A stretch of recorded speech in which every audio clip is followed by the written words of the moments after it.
तो गाइज़ मैंने अपना सिम इशू कर लिया है वर्जिन मोबाइल का। और यहाँ थोड़ी बारिश हो रही है, आपको शायद स्क्रीन पे दिख नहीं रहा होगा, तो काफ़ी ठंडी हवा भी चल रही है। अभी मैं आया हूँ सर्विस कनाडा यॉर्कटन।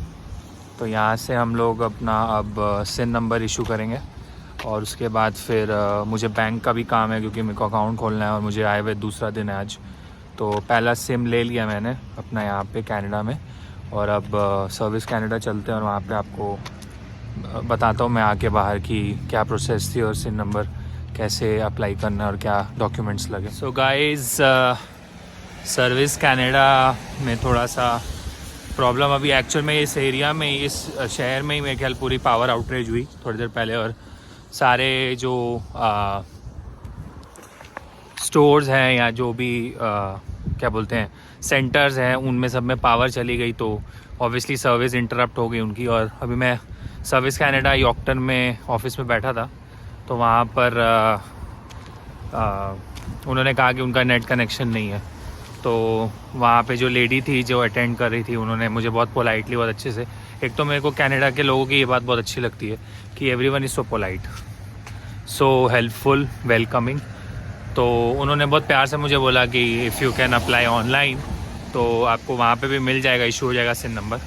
तो मेरा कॉलेज नेक्स्ट वीक से शुरू हुआ है 28 से, तो मोस्ट प्रोबेबली उस टाइम तक मेरे को सिम नंबर आ जाएगा ऑनलाइन। और उन्होंने मुझे ये भी ऑप्शन दिया कि अगर आप ऑनलाइन अप्लाई करते हो सिम, तो जैसे कल अगर हमारी लिंक रहती है तो कल आप हमारे ऑफिस आके भी यहाँ से ले सकते हो सिम नंबर, आपको इंस्टेंटली हम लोग सिम प्रोवाइड कर देंगे।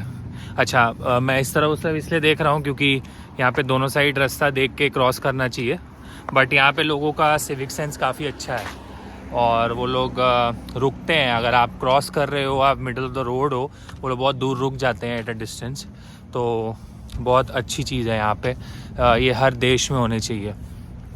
एनीवेज, तो अब मैं जा रहा हूँ CIBC के ब्रांच, क्योंकि मेरे को अपना स्टूडेंट अकाउंट एक्टिवेट कराना है जो मैंने GIC कराई थी इंडिया से यहाँ आने के लिए। उसको एक्टिवेट कराना बहुत ज़रूरी है, उसके बेस पे मुझे मेरा एक अकाउंट मिलेगा जिसमें कि पर मंथ मुझे पैसे आएंगे। वो कितने पैसे आएंगे, क्या हिसाब से मिलेगा, वो सारी चीज़ें मैं आपको आगे बताऊंगा। मौसम काफ़ी ख़राब हुआ है अभी यॉर्कटन का, बारिश हो रही है। और यहाँ पे अभी थोड़ा इस स्ट्रीट पे जब मैं चल रहा हूँ, ये 4th एवेन्यू स्ट्रीट है, ये जस्ट पार्कलैंड मॉल के दूसरी तरफ की स्ट्रीट है ये। तो ये वेदर कंडीशंस कनाडा में भी इसलिए मिक्स्ड भी है क्योंकि वाइल्ड फायर्स काफ़ी हो रही है और most part of Canadian forest अभी बर्न कर रहा है वाइल्ड फायर्स के अंडर। तो बहुत अनफॉर्चुनेट इंसिडेंट है, बहुत अनफॉर्चुनेट चीज़ है ये, जो मेरे ख्याल जल्दी बंद हो जानी चाहिए। अब जैसे ग्रीन लाइट हुई है तो मैं क्रॉस कर रहा हूँ, तो देख रहा हूँ क्योंकि this is a right hand drive country, तो राइट से गाड़ियाँ सामने की तरफ आती हैं। जैसे कि आप यहाँ देख रहे हो, सामने 2 गाड़ियाँ खड़ी हैं, right hand side of the road खड़ी हैं सीधा जाने के लिए। हमारे इंडिया में लेफ़्ट हैंड साइड से यूजली जाती हैं गाड़ियाँ आगे की तरफ। सो ये राइट हैंड ड्राइव कंट्री है। तो आज का दिन काफ़ी मिक्स रहा।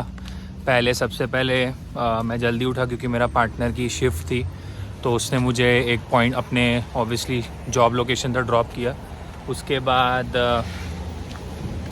मैं पहले तो गया था सर्विस कनाडा के ऑफिस, वहाँ लाइट गई हुई थी तो उन्होंने मुझे बोला कि ऑब्वियसली अभी काम नहीं हो सकेगा। उसके पहले मैंने सिम लिया था, यहाँ पे एक स्टोर है जिसका नाम सोर्स है, और वहाँ से मैंने वर्जिन का सिम लिया है जिसकी कॉस्ट मुझे पड़ी है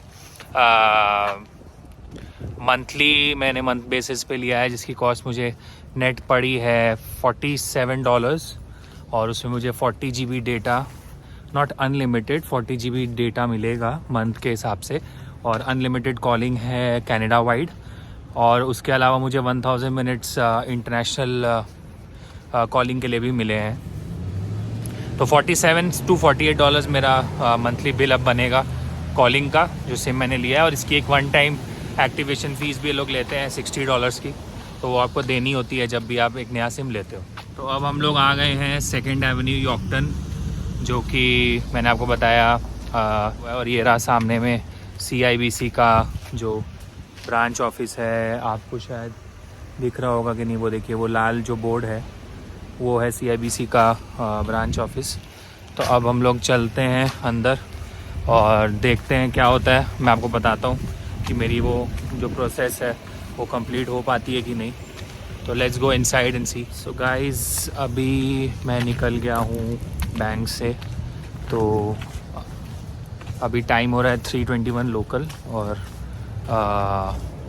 मैंने अभी बैंक में जो काम किया वो मैं आपको बताता हूँ। सबसे पहले तो मेरे पास अपॉइंटमेंट नहीं थी। जब भी हम लोग यहाँ GIC अकाउंट, जो स्टूडेंट अकाउंट होता है, उसको हम लोग को ओपन करना होता है कनाडा आते ही। तो हमें कनाडा आने से पहले कोई भी बैंक, जैसे मैंने CIBC का नाम लिया, तो कोई भी बैंक पे, अब बैंक के अलग अलग रूल्स होते हैं। तो शायद CIBC का ये रूल है कि आपको पहले एक अपॉइंटमेंट यहाँ के एक फाइनेंशियल एडवाइज़र के साथ बुक करनी होती है, जो कि आपकी हेल्प करते हैं आपके अकाउंट को खोलने में, एक्टिवेट करने में। तो मेरा भी उसी तरीके का कुछ था, लेकिन यहाँ पे मुझे एडवाइज़र नहीं मिल रहा था। तो मैंने जस्ट क्या किया कि ऑनलाइन बुकिंग नहीं करके मैं यहाँ पे जो ब्रांच है CIBC की, सेकेंड एवेन्यू है ब्रॉडवे स्ट्रीट के बगल में, तो वहाँ पे मैं आया और मैंने वॉक इन किया। तो यहाँ पर जो फाइनेंशियल एडवाइज़र थी वो बिज़ी चल रही थी। लकीली उनकी 3 बजे की कोई अपॉइंटमेंट थी जो कि फ्री हो गई, क्योंकि उनका जो जिनके साथ अपॉइंटमेंट थी वो किसी रीज़न की वजह से आ नहीं सके। तो मुझे वो एडवांटेज मिली कि 3 बजे की जो अपॉइंटमेंट है वो मैं ले सकूँ। तो मैंने वो अपॉइंटमेंट ली और विदिन हाफ एन आवर उन्होंने सारी फॉर्मेलिटीज़ पूरी करके मेरे को मेरा कार्ड इशू कर दिया और बैंक अकाउंट मेरा जो है एक्टिवेट कर दिया। अब प्रॉब्लम ये है कि जो मेरा अकाउंट है वो खुलेगा 2 दिन के अंदर, और अभी फंड्स नहीं आए हैं मेरे अकाउंट में। सो अब देखते हैं कि 2 दिन के बाद अकाउंट खुलता है। मेरे को कार्ड इशू कर दिया उन्होंने और she was very polite, very good. तो अब यही मेरी ब्रांच है, और कुछ भी अगर मुझे प्रॉब्लम होती है बैंक के रिगार्डिंग मेरे कनाडा के, तो मैं इस ब्रांच में आके उसे ठीक करवा सकता हूँ। तो डॉक्यूमेंट्स की बात करें, जो आपका वेलकम लेटर आता है जब भी आप GIC करवाते हो, तो आपको मेल पे आपका वेलकम लेटर मिलता है इंडिया में रहते हुए ही। उसके अंदर में 3 की 4 डॉक्यूमेंट्स होते हैं जो आपको लेके आने होते हैं अपने साथ। पहला जो डॉक्यूमेंट है वो होता है आपका जो वेलकम लेटर है जो आपको ईमेल पे मिलता है। दूसरा आपका पासपोर्ट। तीसरा आपका जो स्टडी परमिट, जब आप कनाडा लैंड करते हो, बॉर्डर क्रॉस करते हो, तो आपको स्टडी परमिट इशू होता है वो। और चौथा होता है लेटर ऑफ एक्सेप्टेंस, जो मेरे को यहाँ ज़रूरत नहीं पड़ा। तो मैंने सिर्फ स्टूडेंट स्टडी परमिट रादर, और उसके अलावा पासपोर्ट और वेलकम लेटर, ये 3 चीज़ देकर मैंने अपना GIC का जो अकाउंट है वो एक्टिवेट करवाया। और डेबिट कार्ड भी अप्लाई कर लिया है, रादर क्रेडिट कार्ड मैंने अप्लाई कर लिया, सॉरी। बारिश तो रुक ही नहीं रही है गाइस, अब क्या करें, बट जाना तो पड़ेगा। वॉलमार्ट दूर है काफ़ी यहाँ से, मेरे ख्याल से 2 किलोमीटर का डिस्टेंस है यहाँ से, जहाँ से मैं वॉक कर रहा हूँ ब्रॉडवे स्ट्रीट से। तो चलते हैं, ख़रीदते हैं सामान तो लेना ही है, तो वहाँ जाना ही पड़ेगा अल्टीमेटली। चलते हैं, देखते हैं।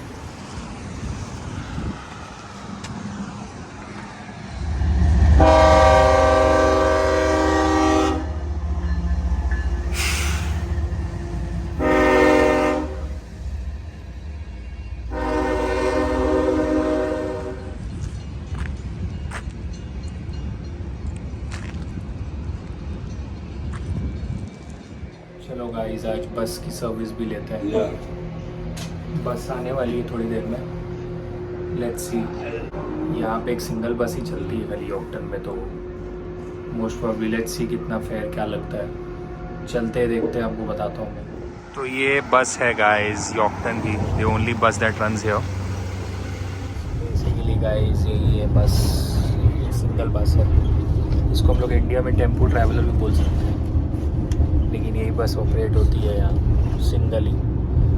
तो दी ओनली बस इन यॉर्कटन। और मैं अभी मैं यहाँ वॉलमार्ट पे था, वॉलमार्ट के पास, तो वहाँ के बस स्टॉप से मैंने बस ली और अब मैं अपने अपार्टमेंट की तरफ जा रहा हूँ जो एलन ब्रुक ड्राइव पे है। तो यहाँ से इन्होंने मुझे पिक किया है और वो मुझे वहाँ छोड़ेंगे। मेरे अपार्टमेंट के नियर बाई एक बस स्टॉप है वहाँ पे, तो उसके मैंने अभी पे किए हैं $4। और यहाँ एक मंथली पास भी चलता है, जिसका अगर आपको लेना है यॉर्कटन में आके, तो वो यहाँ पे एक सिटी हॉल है, वहाँ पे इशू होता है। और